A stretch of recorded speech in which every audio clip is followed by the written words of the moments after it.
స్వాగతం. ఈరోజు మనం సంఖ్యాకాండములోని 6వ అధ్యాయాన్ని కొంచెం లోతుగా పరిశీలిస్తున్నాం. అవును. ఇందులో ఈ నాజీరు నియమాలు అని అంటే ఒక ప్రత్యేకమైన మ్రొక్కుబడి గురించి, ఆ తర్వాత చాలా ప్రసిద్ధి చెందిన ఒక ఆశీర్వాదం గురించి ఉంది. అవునండి. చాలా ఆసక్తికరమైన అధ్యాయమిది. మన దగ్గరున్నది ఈ అధ్యాయంలోని వాక్య భాగాలే. వీటిని కొంచెం విడమరిచి చూద్దాం. తప్పకుండా. ఇది ప్రాచీన ఇజ్రాయేలీయుల మతపరమైన ఆచారాలు ఎలా ఉండేవి, అంటే దేవునికి వాళ్ళు ఎలా తమను తాము సమర్పించుకునేవారు, యాజకుల పాత్ర ఏంటి, ఇలాంటి విషయాలపై మంచి అవగాహన వస్తుంది. సరే, అయితే మొదలు పెడదాం. ముందుగా అసలు ఈ నాజీరు మ్రొక్కుబడి, ఈ నాజీరు అంటే ఎవరు? దాని అర్థమేంటి? మంచి ప్రశ్న అడిగారు. నాజీరు అంటే హీబ్రూలో వేరు చేయబడినవాడు లేదా ప్రతిష్ఠించబడినవాడు అని అర్థమొస్తుంది. ఓహో! అంటే వీళ్ళు దేవుని కోసం ఒక నిర్దిష్ట కాలం పాటు తమను తాము ప్రత్యేకించుకునేవాళ్లు అన్నమాట. ఇది పూర్తిగా స్వచ్ఛందంగా చేసే మ్రొక్కుబడి. అంటే ఎవరు పడితే వాళ్ళు, పురుషులైనా స్త్రీలైనా ఈ మ్రొక్కుబడి చెయ్యొచ్చా? వాక్యం కూడా అలాగే చెప్తోంది గదా! పురుషుడే గాని స్త్రీయే గాని యెహోవాకు తన్ను తాను ప్రత్యేకించుకొనని ఎడల అని. ఖచ్చితంగా అదొక విశేషం. అంటే యాజకులు కాకపోయినా మామూలు ప్రజలు కూడా దేవుడి మీద తమ భక్తిని ఒక ప్రత్యేకమైన రీతిలో కొంచెం తీవ్రంగా చూపించుకోవడానికి ఇదొక అవకాశం అన్నమాట. అయితే దీనికి కొన్ని కఠినమైన నియమాలున్నాయి. అందులో మొదటిది, ద్రాక్షకు సంబంధించిన దేనిని ముట్టుకోకూడదు. ద్రాక్షకు సంబంధించి ఏది అంటే కేవలం ద్రాక్షారసం తాగకూడదా లేక?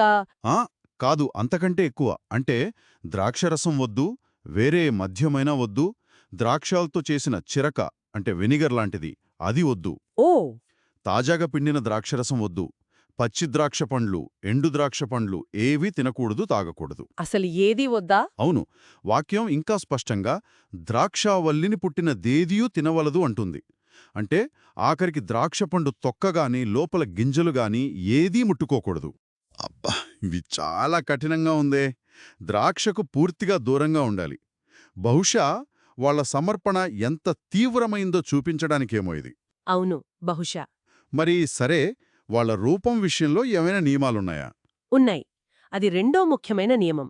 వాళ్ళు మ్రొక్కుబడి చేసుకున్న కాలం మొత్తం వాళ్ల తలమీద మంగలి కత్తి పెట్టకూడదు. అంటే జుట్టు కత్తిరించుకోకూడదా? అంతే. మంగల కత్తి అతని తలమీద వేయవలదు అని ఉంది. జుట్టుని అలాగే స్వేచ్ఛగా పెరగనివ్వాలి. తన తలవెంట్రుకలను ఎదుగనీయవలను అని వాక్యం చెబుతుంది. పెరిగిన జుట్టుకేమైనా ప్రాముఖ్యతుందా? ఆ పొడవాటి జుట్టే వాళ్ల ప్రతిష్టకు, అంటే వాళ్ళు దేవునికి వేరు చేయబడ్డారు అనడానికి ఒక గుర్తు, బయటకు కనిపించే గుర్తనమాట. ఓహో! వాళ్ల అంకితభావాన్ని అందరికీ తెలియజేస్తుంది. సరే, అర్థమైంది. ద్రాక్ష వద్దు, జుట్టు కత్తిరించుకోకూడదు. ఇంకేమైనా ముఖ్యమైన నియమాలు? మూడోది, ఇది చాలా కీలకమైన నియమం. వాళ్ళు ఏ శవాన్ని తాకకూడదు. శవాన్ని తాకకూడదా? అవును. ఏ శవమునూ ముట్టవలదు. ఇది వాళ్లను ఆచారపరంగా పవిత్రంగా ఉంచుతుంది, ఎంత దగ్గరి బంధువులైనా సరే. అంటే తల్లి, తండ్రి, అన్న, తమ్ముడు, అక్క, చెల్లి ఎవరూ చనిపోయినా సరే వాళ్ల దగ్గరికి వెళ్లి తమను తాము అపవిత్రం చేసుకోకూడదు. వాక్యం స్పష్టంగా చెబుతుంది, తండ్రిగాని తల్లిగాని సహోదరుడుగాని సహోదరిగాని చనిపోయినను అపవిత్రపరచుకొనవలదు అని. అరే, ఇది మరీ ఆశ్చర్యంగా ఉంది. సొంత కుటుంబ సభ్యుల విషయంలో కూడానా? ఎందుకలా? కారణమేంటి? దానికి కారణం కూడా వాక్యమే చెబుతుంది. వాళ్ల తలమీద దేవునికి మీదు కట్టబడిన తలవెండ్రుకలు, అంటే దేవునికి ప్రతిష్ఠించబడిన జుట్టు ఉంది కదా, అవును, ఆ జుట్టే వాళ్ల ప్రత్యేక స్థితికి గుర్తు. కాబట్టి ఆ మ్రొక్కుబడి కాలమంతా వాళ్ళు యెహోవాకు ప్రతిష్ఠితులుగా, అంటే వేరు చేయబడిన పవిత్రులుగా ఉండాలి. యెహోవాకు ప్రతిష్ఠితుడుగా ఉండును అనుంది. అంటే దేవునికి వాళ్లు చేసుకున్న సమర్పణ అన్నిటికంటే ముఖ్యమైనదిగా చూడబడుతుందన్నమాట. సరిగ్గా. ఈ నియమాల కాఠిన్యం చూస్తే దేవునికి ఎంత పూర్తిగా సమర్పించుకోవాలనే తీవ్రమైన కోరిక వాళ్లలో ఉందో తెలుస్తుంది. ఇది మామూలు భక్తి కాదు, ఒక అసాధారణమైన మార్గం. నిజమే. అయితే జీవితంలో అనుకోనివి జరుగుతూ ఉంటాయి కదా. మరి ఒకవేళ నాజీరుగా ఉన్న వ్యక్తికి సంబంధం లేకుండా అనుకోకుండా అపవిత్రత కలిగితే, అంటే ఎవరైనా అతని దగ్గర హఠాత్తుగా చనిపోవడం వల్ల అతని తల అపవిత్రమైతే, వాక్యం చెబుతుంది కదా, ఒకడు అతని యొద్ద హఠాత్తుగా చనిపోవటం వలన తల అపవిత్రపరబడిన ఎడల అని. అప్పుడేం చేయాలి? అవును, ఇది కూడా వాక్యం వివరిస్తుంది. అంటే వాస్తవ పరిస్థితులను కూడా దృష్టిలో పెట్టుకున్నారు. దీనికొక స్పష్టమైన శుద్ధీకరణ ప్రక్రియ ఉంది. ఎలా? ఆ సంఘటన జరిగిన 7వ రోజున ఆ వ్యక్తి తన తల గొరిగించుకోవాలి. 7వ రోజా? అవును, 7వ దినమున తన తల గొరిగించుకొనవలను. ఎందుకంటే అప్పటివరకు ప్రతిష్టకు గుర్తుగా ఉన్న జుట్టు ఇప్పుడు అపవిత్రమైపోయింది కదా. అవును. సరే, గొరిగించుకున్న తర్వాత ఆ పక్షులతో యాజకుడు ఏం చేస్తాడు? యాజకుడు వాటిలో ఒకదాన్ని పాప పరిహారార్థ బలిగా, అంటే పాపాన్ని తొలగించే బలిగా, రెండోదాన్ని దహన బలిగా అర్పిస్తాడు. ఓ, 2 రకాల బలులా? అవును, ఈ బలుల ద్వారా అనుకోకుండా శవాన్ని ముట్టుకోవడం వల్ల వచ్చిన అపవిత్రతకు ప్రాయశ్చిత్తం జరుగుతుందన్నమాట.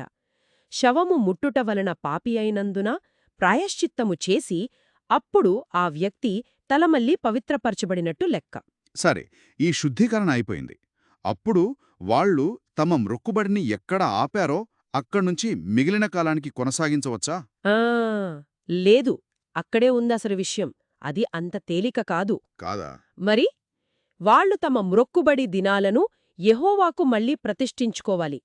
అంతేకాదు, అపరాధ పరిహారార్థ బలిగా ఒక ఏడాది గొర్రెపిల్లను కూడా అర్పించాలి. ఇంకో బలి కూడానా? అవును, అపరాధ పరిహారార్థ బలిగా ఏడాది గొర్రెపిల్లను. అన్నిటికంటే ముఖ్యమైన విషయమేంటంటే, ఆ అపవిత్రత జరగడానికి ముందు వాళ్ళు నాజీరుగా గడిపిన రోజులన్నీ వృధా అయిపోతాయి, హ్మ్. లెక్కలోకి రావు. ఏంటి అంటే అంతా వృధానేనా? అవును, వాక్యం స్పష్టంగా మునుపటి దినములు వ్యర్థమైనవి అని చెప్తుంది. అంటే మళ్ళీ మొదట్నుంచి మ్రొక్కుబడి కాలాన్ని లెక్కపెట్టాలా? ఇది చాలా పెద్ద విషయమే. అంటే పవిత్రతను కాపాడుకోవడం ఎంత ముఖ్యమో ఇది చూపిస్తుంది. ఒక చిన్న పొరపాటు లేదా అనుకోని సంఘటన ఎంత పెద్ద ప్రభావం చూపుతుందో కదా. నిజమే, నాజీరు వ్రతం ఎంత పవిత్రమైనదో, దాన్ని ఎంత సీరియస్గా తీసుకున్నారో దీనివల్ల తెలుస్తోంది. ఆ వ్యక్తిగత సమర్పణలో ఎలాంటి లోపం ఉండకూడదనే భావన బలంగా కనిపిస్తోంది. సరే, ఇప్పుడు ఎలాంటి అపవిత్రత లేకుండా లేదా ఒకవేళ జరిగినా ఆ శుద్ధీకరణ తర్వాత మ్రొక్కుబడి కాలాన్ని విజయవంతంగా పూర్తి చేశారనుకుందాం. అప్పుడా వ్రతం ఎలా ముగుస్తుంది? దానికి సంబంధించిన ఆచారాలేంటి? మ్రొక్కుబడి కాలం పూర్తయినప్పుడు, అంటే నాజీరు ప్రత్యేకముగా ఉండు దినములు నిండిన తరువాత ఆ వ్యక్తిని ప్రత్యక్షపు గుడారం యొక్క ద్వారం దగ్గరకు తీసుకురావాలి. ఓకే. ఇక్కడ కూడా చాలా పెద్ద క్రతువే ఉంటుంది. ఇందులో ముఖ్యంగా 3 రకాల బలులుంటాయి. దహన బలి కోసం ఒక మగ గొర్రెపిల్ల, పాప పరిహారార్థ బలి కోసం ఒక ఆడు గొర్రెపిల్ల, సమాధాన బలి కోసం ఒక పొట్టేలు. మళ్ళీ బలులా? అవును, ఇవన్నీ కూడా ఎలాంటి లోపం లేనివి అయ్యుండాలి. వీటితో పాటుగా పొంగని రొట్టెలు, నూనె కలిపిన గోధుమ పిండి వంటలు, నూనె రాసిన పూరీలు, ఇంకా నైవేద్యాలు, పానీయాలతో పానార్పణలు కూడా ఉంటాయి. చాలా అర్పణలే ఉన్నాయి. మరి ఆ పెరిగిన జుట్టు, ఇన్ని రోజులు ఎంతో జాగ్రత్తగా పెంచిన జుట్టునేం చేస్తారు?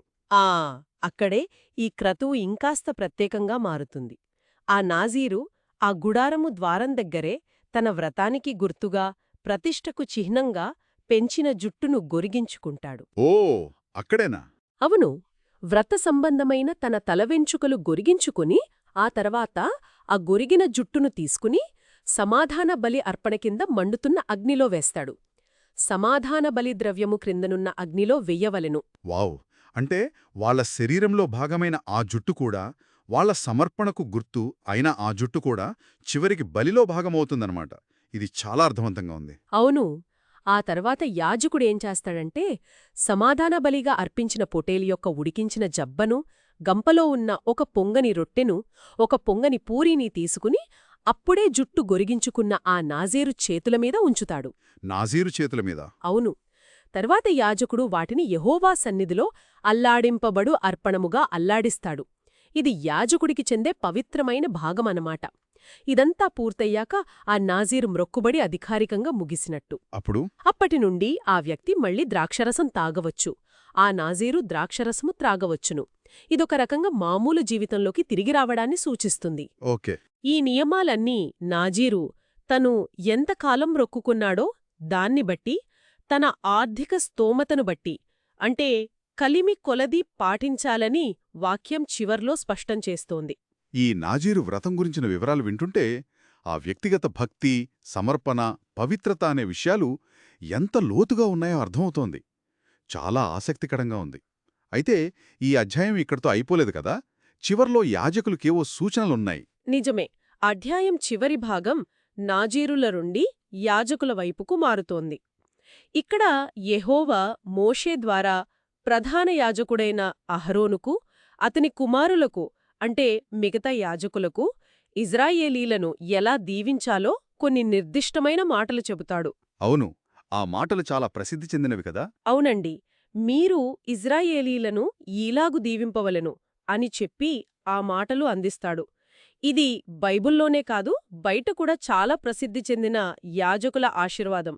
ఇంగ్లీష్లో ప్రీస్ట్లీ బ్లెస్సింగ్ అంటారు. అవును, విన్నాను. ఆ మాటలు చాలా చోట్ల వింటూ ఉంటాం. ఒకసారి వాటిని చెప్తారా? తప్పకుండా. ఈ ఆశీర్వాదంలో 3 భాగాలున్నాయి. ప్రతి భాగంలోనూ యెహోవా నామం 2 సార్లు వస్తుంది. చాలా అందమైన, శక్తివంతమైన మాటలివి. యెహోవా నిన్ను ఆశీర్వదించి నిన్ను కాపాడునుగాక. హ్మ్, అంటే దేవుడు నిన్ను దీవించి నీకు సంరక్షణ, భద్రత ఇవ్వాలని. యెహోవా నీకు తన సన్నిధిని ప్రకాశింపజేసి నిన్ను కరుణించునుగాక. ఆ అంటే దేవుని ముఖకాంతి నీమీద ప్రకాశించి ఆయన నీకు దయ, కృప చూపాలని. యెహోవా నీమీద తన సన్నిధి కాంతి ఉదయింపజేసి నీకు సమాధానము కలుగజేయునుగాక. సమాధానం. అవును, అంటే దేవుడు తన దృష్టి నీమీద ఉంచి నీకు సంపూర్ణమైన శాంతి, అంటే హీబ్రూలో షలోం ఇవ్వాలని కోరడమన్నమాట. ఈ మాటలు వింటుంటేనే ఎంత బావుందో, ఒక రకమైన ప్రశాంతత కలుగుతుంది. మరి యాజకులు ఈ మాటలతో ప్రజలను దీవించడం వెనుక ఉన్న ప్రాముఖ్యత ఏంటి? ఇవి కేవలం మంచి కోరికలేనా, లేక అంతకు మించి ఏమైనా ఉందా? అంతకు మించి ఖచ్చితంగా ఉంది. వాక్యం చివరిలో ఒక ముఖ్యమైన వాగ్దానం చూడండి. యాజకులు ఈ విధంగా ఇశ్రాయేలీల మీద యెహోవా నామాన్ని ఉంచినప్పుడు, అంటే ఆయన అధికారం కింద ఆయన ప్రతినిధులుగా ఈ మాటలతో దీవించినప్పుడు, దాని ఫలితంగా యెహోవా స్వయంగా వారిని ఆశీర్వదిస్తాడట. ఓహో, దేవుడే స్వయంగా ఆశీర్వదిస్తాడా? అవును, వారు ఇశ్రాయేలీల మీద నా నామమును ఉచ్చరించుట వలన నేను వారిని ఆశీర్వదించెదను అని యెహోవాయే చెబుతున్నాడు. అంటే యాజకుల మాటలు కేవలం వాళ్ల కోరికలు కాదు, అవి దేవుని ఆశీర్వాదాన్ని ప్రజల మీదికి తీసుకువచ్చే సాధనాలుగా పనిచేస్తున్నాయి. దేవుడు తన ఆశీర్వాదాన్ని అందించడానికి యాజకత్వాన్ని ఒక మాధ్యమంగా ఏర్పాటు చేసుకున్నాడనమాట. అంటే చాలా ఆసక్తికరంగా ఉంది. ఒకవైపు చూస్తే నాజీరు వ్రతంలో వ్యక్తి తనంతట తానుగా దేవునికి ప్రత్యేకంగా సమర్పించుకుంటున్నాడు, కఠినమైన నియమాలు పాటిస్తున్నాడు. అవును. మరోవైపు చూస్తే యాజకుల ద్వారా దేవుడే తన ఆశీర్వాదాన్ని సమాజం మొత్తానికి అందిస్తున్నాడు. ఈ రెండూ ఒకే అధ్యాయంలో పక్కపక్కనే ఉండటం విశేషం గదా. అవును, అదే ఇక్కడ మనం గమనించాల్సిన ముఖ్యమైన విషయం. ఈ అధ్యాయం మతపరమైన అనుభూతికి సంబంధించి 2 విభిన్న కోణాలను చూపిస్తుంది. ఒకటి వ్యక్తిగతమైనది, అసాధారణమైనది, స్వచ్ఛందంగా చేసే నిబద్ధత. అదే నాజీరు వ్రతం. ఇది మామూలు పద్ధతులతో భిన్నంగా వ్యక్తి దేవునితో తనకున్న ప్రత్యేక సంబంధాన్ని బయటపెట్టే విధానం. రెండవది వ్యవస్థీకృతమైనది, అంటే ఒక సిస్టం ప్రకారం యాజకుల ద్వారా మధ్యవర్తిత్వం చేయబడే సామూహిక ఆశీర్వాదం. అవును. ఇది సమాజం మొత్తానికి దేవుని కృప, శాంతి ఒక క్రమపద్ధతిలో ఎలా అందజేయబడుతుందో సూచిస్తుంది. రెండింటిలోనూ పవిత్రత, దేవుని కోసం వేరుగా ఉండటం, దేవునితో సంబంధం అనే విషయాలున్నాయి. కాని వాటిని వ్యక్తపరిచే తీరు చాలా భిన్నంగా ఉంది. కరెక్ట్. నాజీరు వ్రతంలో వ్యక్తిగత త్యాగం, బయటకు కనిపించే అంకితభావం ముఖ్యం. యాజకుల ఆశీర్వాదంలోనేమో దేవుడే తన ప్రజలపైకి పంపే కృపా, శాంతి కనిపిస్తున్నాయి. సరిగ్గా చెప్పారో. దీన్ని ఇంకాస్త పెద్ద చిత్రంలో చూస్తే, ఒక వ్యవస్థీకృత మత సమాజంలో, అంటే ఒక స్ట్రక్చరున్న రిలీజియస్ కమ్యూనిటీలో వ్యక్తులు తమ ప్రత్యేకమైన లోతైన భక్తిని ఎలా చూపించగలరు అనే ప్రశ్న వస్తుంది. నిజమే. అదే సమయంలో దైవికమైన విషయాలను, ఆశీర్వాదాలను ప్రజలకు అందించడంలో స్థిరపడిన ఆచారాలు, నియమించబడిన ప్రతినిధులు అంటే యాజకులు లాంటి వాళ్ల పాత్ర ఏమిటి? ఈ ప్రశ్నల గురించి కూడా ఆలోచించేలా చేస్తుంది ఈ అధ్యాయం. అవును. వ్యక్తిగత అనుభవానికి, ఆ సామూహిక ఆరాధన వ్యవస్థకు మధ్య ఉన్న ఆ డైనమిక్ రిలేషన్షిప్ను ఇది మనకు చూపిస్తుంది. ఖచ్చితంగా. ఈ ప్రాచీన కాలపు ఆచారాలు, నమ్మకాల గురించి ఆలోచిస్తుంటే ఇప్పటికీ కూడా కొన్ని ఆలోచనలొస్తున్నాయి. మన శ్రోతల కోసం ఒక చిన్న ఆలోచన రేకెత్తించే ప్రశ్నతో ముగిద్దాం. తప్పకుండా. నాజీరు మ్రొక్కుబడిలో మనం చూసిన ఆ తీవ్రమైన నిబద్ధత, కొన్నిటిని పూర్తిగా వదిలేయడం లాంటివి ఉన్నాయి కదా. మరి మన ఆధునిక జీవితంలో అది వ్యక్తిగత ఎదుగుదల కావచ్చు, మన ఉద్యోగం వ్యాపార లక్ష్యాలు కావచ్చు, లేదా ఆధ్యాత్మిక సాధన కావచ్చు. ఏదైనా ఒక నిర్దిష్ట లక్ష్యాన్ని సాధించడానికి ఇలాంటి స్థాయి ఏకాగ్రత, అంకితభావం లేదా కొన్ని అలవాట్ల నుండి, కొన్ని వస్తువుల నుండి తాత్కాలికంగా వేరుగా ఉండటం అవసరమయ్యే సందర్భాలు ఏమైనా ఉంటాయేమో ఆలోచించండి. ఏ లక్ష్యాల కోసం మనకు అలాంటి నాజీరు తరహా నిబద్ధత ఉపయోగపడవచ్చు? దీని గురించి ఆలోచిస్తూ ఉండండి.